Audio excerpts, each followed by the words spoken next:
Hi ಸ್ನೇಹಿತರೆ, ಹೇಗಿದ್ದೀರಾ ಎಲ್ಲರೂ? ಗೃಹಲಕ್ಷ್ಮಿಯ 10ನೇ ಕಂತಿನ ಹಣದ ಬಗ್ಗೆ ಕೆಲವು ಅಪ್ಡೇಟ್ಗಳು ಇದ್ದಾವೆ ಮತ್ತು ಈಗಾಗಲೇ 9ನೇ ಕಂತಿನ ಹಣವನ್ನು ಕೆಲವು ರಾಜ್ಯಗಳಲ್ಲಿ ಬರುವಂತ 31 ಜಿಲ್ಲೆಗಳಲ್ಲಿ ಕೆಲವು ಮಹಿಳೆಯರಿಗೆ ಮಾತ್ರ ಹಣವನ್ನು ಜಮಾವಣೆ ಆಗ್ತಾ ಇಲ್ಲ. ಆದ ಕಾರಣ ಯಾವ ಜಿಲ್ಲೆಗಳಿಗೆ ಜಮಾವಣೆ ಆಗಿದೆ ಮತ್ತು ಎಷ್ಟು ತಾಲೂಕುಗಳಿಗೆ ಹಣವನ್ನು ಬಂದಿದೆ ಮತ್ತು ಕರ್ನಾಟಕದಲ್ಲಿ ಯಾವ ಜಿಲ್ಲೆಗಳ ಹಣವನ್ನು ರಿಲೀಸ್ ಮಾಡಿದ್ದಾರೆ ಮತ್ತು ಹಣವನ್ನು ಎಷ್ಟು ಬರುತ್ತದೆ ಮತ್ತು 2,000 ರೂಪಾಯಿ ಬರುತ್ತದೆಯೋ ಅಥವಾ ಪೆಂಡಿಂಗ್ ಹಣವನ್ನು ಜಮಾವಣೆ ಮಾಡಿದ್ದಾರೆ ಮತ್ತು ಏನೆಲ್ಲಾ ಮಾಹಿತಿಗಳಿಗೆ ನಾನು ನಿಮ್ಮ ಈ ವಿಡಿಯೋದಲ್ಲಿ ಪೂರ್ತಿಯಾಗಿ ಮಾಹಿತಿಯನ್ನು ತಿಳಿಸ್ಕೊಡ್ತಾ ಇದ್ದೀನಿ. ಅದಕ್ಕಿಂತ ಮುಂಚೆ ನೀವು ಚಾನೆಲ್ಗೆ ಸಬ್ಸ್ಕ್ರೈಬ್ ಮಾಡಿಲ್ಲ ಅಂದ್ರೆ ಸಬ್ಸ್ಕ್ರೈಬ್ ಮಾಡಿ ಮತ್ತು ಪಕ್ಕದಲ್ಲಿರುವ ಬೆಲ್ ಐಕಾನ್ ಕೂಡ ಕ್ಲಿಕ್ ಮಾಡಿ. ವಿಡಿಯೋನ ಪೂರ್ತಿಯಾಗಿ ನೋಡಿ, ನಿಮಗೆ ಮಾಹಿತಿಯನ್ನು ಪೂರ್ಣವಾಗಿ ಅರ್ಥವಾಗುತ್ತದೆ. ಅದಕ್ಕೆ ಸ್ನೇಹಿತರೆ ನೋಡಿ, ನಿಮಗೆ ಈಗಾಗಲೇ ಹೇಳಿರುವ ಹಾಗೆ ಗೃಹಲಕ್ಷ್ಮಿಯ 7 ಮತ್ತು 8ನೇ ಕಂತಿನ ಹಣವನ್ನು ಬಂದಿದೆ. ಎಲ್ಲರಿಗೂ ಕೂಡ 7 ಮತ್ತು 8ನೇ ಕಂತಿನ ಹಣವನ್ನು ಕೂಡ ಬಂದಿದೆ ಆಲ್ಮೋಸ್ಟ್ ಆಗಿ. ಆದ್ರೆ ಈಗಾಗಲೇ ಕೆಲವು 3-4 ದಿನದಿಂದ ಅಂದ್ರೆ ಒಂದು ವಾರದಿಂದ 9ನೇ ಕಂತಿನ ಹಣವನ್ನು 2,000 ರೂಪಾಯಿ ಹಣವನ್ನು ಬಿಡುಗಡೆ ಮಾಡಿದೆ ಸರ್ಕಾರ.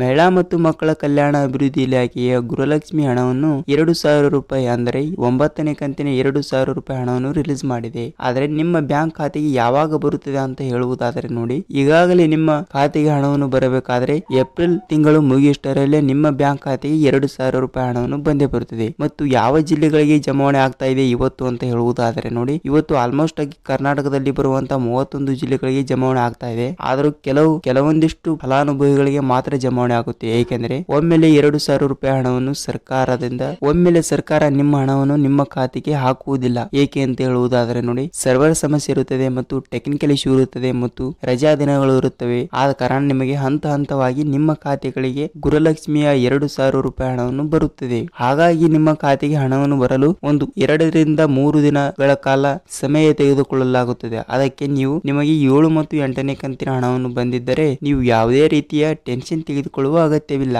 ಮತ್ತು ಯಾವ ಮಹಿಳಾ ಮತ್ತು ಮಕ್ಕಳ ಕಲ್ಯಾಣ ಅಭಿವೃದ್ಧಿಗೆ ಹೋಗುವ ಅವಶ್ಯಕತೆ ಇಲ್ಲ. ನಿಮಗೆ 8ನೇ ಕಂತಿನ ಮತ್ತು 7ನೇ ಕಂತಿನ ಹಣವನ್ನು ಬಂದಿದ್ದರೆ ನಿಮ್ಮ ಖಾತೆಗೆ ಗ್ಯಾರಂಟಿಯಾಗಿ 2,000 ರೂಪಾಯಿ ಗೃಹಲಕ್ಷ್ಮಿಯ 9ನೇ ಕಂತಿನ ಹಣ ಜಮಾವಣೆ ಆಗುತ್ತದೆ. ಮತ್ತು ಈಗಾಗಲೇ ಹೇಳಿರುವ ಹಾಗೆ ಪೆಂಡಿಂಗ್ ಹಣ ಕೂಡ ಯಾವಾಗ ಬರುತ್ತದೆ ಅಂತ ಹೇಳುವುದಾದರೆ ನೋಡಿ, ಈಗಾಗಲೇ ಬಿಡುಗಡೆ ಮಾಡಿರುವ ಸರ್ಕಾರ 1 ರಿಂದ 9ನೇ ಕಂತಿನ ಹಣ ತನಕ ಆಲ್ಮೋಸ್ಟ್ ಆಗಿ ಕೆಲವು ಮಹಿಳೆಯರಿಗೆ ಹಣವನ್ನು ಬಂದಿದೆ, ಗೃಹಲಕ್ಷ್ಮಿ ಹಣ ಬಂದಿದೆ. ಆದರೆ ಒಬ್ಬೊಬ್ಬರಿಗೆ 4ನೇ ಕಂತಿನ ಹಣದಿಂದ ಮುಂದೆ ಈ ಕಡೆ 9ನೇ ಕಂತಿನ ಹಣ ತನಕ ಹಣವನ್ನು ಬಂದಿಲ್ಲ.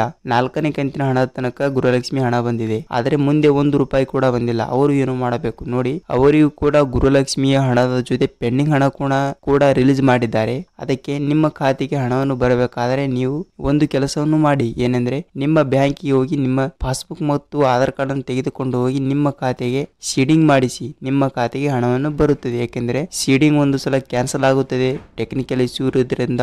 ಹೀಗಾಗಿ ಏನೇನೋ ಪ್ರಾಬ್ಲಮ್ಗಳಿಂದ ನಿಮ್ಮ ಬ್ಯಾಂಕ್ ಖಾತೆಗೆ ಆಗಿರುವ ಸೀಡಿಂಗ್ ಅನ್ನು ಕ್ಯಾನ್ಸಲ್ ಆಗಿರುತ್ತದೆ. ಆದ ಕಾರಣ ನೀವು ಮತ್ತೊಮ್ಮೆ ನಿಮ್ಮ ಬ್ಯಾಂಕಿಗೆ ಭೇಟಿ ನೀಡಿ ನಿಮ್ಮ ಖಾತೆಯಲ್ಲಿ ಇರುವಂತಹ ಹಣವನ್ನು ಕೂಡ ಚೆಕ್ ಮಾಡಿಸಿ ಮತ್ತು ನಿಮ್ಮ ಆಧಾರ್ ಕಾರ್ಡ್ ಮತ್ತು ನಿಮ್ಮ ಮೊಬೈಲ್ ನಂಬರ್, ಬ್ಯಾಂಕ್ ಪಾಸ್ಬುಕ್ ಜೊತೆ ಸೀಡಿಂಗ್ ಮಾಡಿಸಿಕೊಳ್ಳಿ. ಸೀಡಿಂಗ್ ಮಾಡಿಸಿದರೆ ಮಾತ್ರ ನಿಮಗೆ ಸರ್ಕಾರದಿಂದ ಹಣವನ್ನು ಬರುತ್ತದೆ. ನಿಮಗೆ ಗೃಹಲಕ್ಷ್ಮಿ ಹಣ ಅಷ್ಟೇ ಅಲ್ಲ ಮತ್ತು ಅನ್ನಭಾಗ್ಯ ಆಗಲಿ ಸರ್ಕಾರದಿಂದ ಡಿಬಿಟಿ ಮುಖಾಂತರ ಬರುವ ಹಣವನ್ನು ಸೀಡಿಂಗ್ ಇರುವ ಬ್ಯಾಂಕ್ ಖಾತೆಗೆ ಮಾತ್ರ ಬರುತ್ತದೆ. ನಾನು ಹೇಳಿದ ಹಾಗೆ ನಿಮ್ಮ ಬ್ಯಾಂಕಿಗೆ ಹೋಗಿ ಒಂದು ಸಲ ಬ್ಯಾಂಕ್ ಪಾಸ್ಬುಕ್ ಮತ್ತು ಆಧಾರ್ ಕಾರ್ಡ್ ತೆಗೆದುಕೊಂಡು ಹೋಗಿ NPCI ಮ್ಯಾಪಿಂಗ್ ಅಂದ್ರೂ ಒಂದೇ ಮತ್ತು ಸೀಡಿಂಗ್ ಅಂದ್ರೂ ಒಂದೇ, ಅದನ್ನು ನೀವು ಕಂಪಲ್ಸರಿ ಮಾಡಿಸಿ ನಿಮ್ಮ ಖಾತೆಗೆ ಪೆಂಡಿಂಗ್ ಹಣ ಆಗಲಿ ಮತ್ತು ಗೃಹಲಕ್ಷ್ಮಿ ಹಣ ಆಗಲಿ ಮತ್ತು ಅನ್ನಭಾಗ್ಯ ಇನ್ನಿತರ ಜಮಾವಣೆ ಆಗುವ ಹಣವನ್ನು ಕೂಡ ನಿಮ್ಮ ಬ್ಯಾಂಕ್ ಖಾತೆಗೆ ಪ್ರತಿ ತಿಂಗಳು ತಪ್ಪದೆ ಬರುತ್ತದೆ. ಈ ಒಂದು ಮಾಹಿತಿ ನಿಮಗೆ ಇಷ್ಟವಾಗಿದೆ ಅಂತ ಅನ್ಕೋತೀನಿ. ಮತ್ತೆ ನಿಮಗೆ ಯಾವುದರ ಬಗ್ಗೆ ಅಪ್ಡೇಟ್ ಬೇಕು ಕಮೆಂಟ್ ಮಾಡಿ ಮತ್ತು ಪಕ್ಕದಲ್ಲಿರುವ ನಮ್ಮ ಬೆಲ್ ಬಟನ್ ಕ್ಲಿಕ್ ಮಾಡಿ. ಮೊದಲ ಬಾರಿಗೆ ನೀವು ವಿಡಿಯೋನ ನೋಡ್ತಾ ಇದ್ರೆ ಸಬ್ಸ್ಕ್ರೈಬ್ ಮಾಡಿ ಮತ್ತು ನಿಮಗೆ ಸರ್ಕಾರದ ಎಲ್ಲಾ ಸೌಲಭ್ಯಗಳ ಮಾಹಿತಿ ಬೇಕಾದ್ರೆ ಒಂದೇ ಒಂದು ಲೈಕ್ ಮಾಡಿ. ಏಕೆಂದ್ರೆ ನಿಮ್ಮ ಲೈಕ್ ನಮ್ಮ ಸ್ಫೂರ್ತಿಯಾಗಿರುತ್ತದೆ. ಅದಕ್ಕೆ ಮತ್ತೆ ಮುಂದಿನ ವಿಡಿಯೋದಲ್ಲಿ ಭೇಟಿ ಆಗೋಣ ಸ್ನೇಹಿತರೆ. ನಮಸ್ಕಾರ.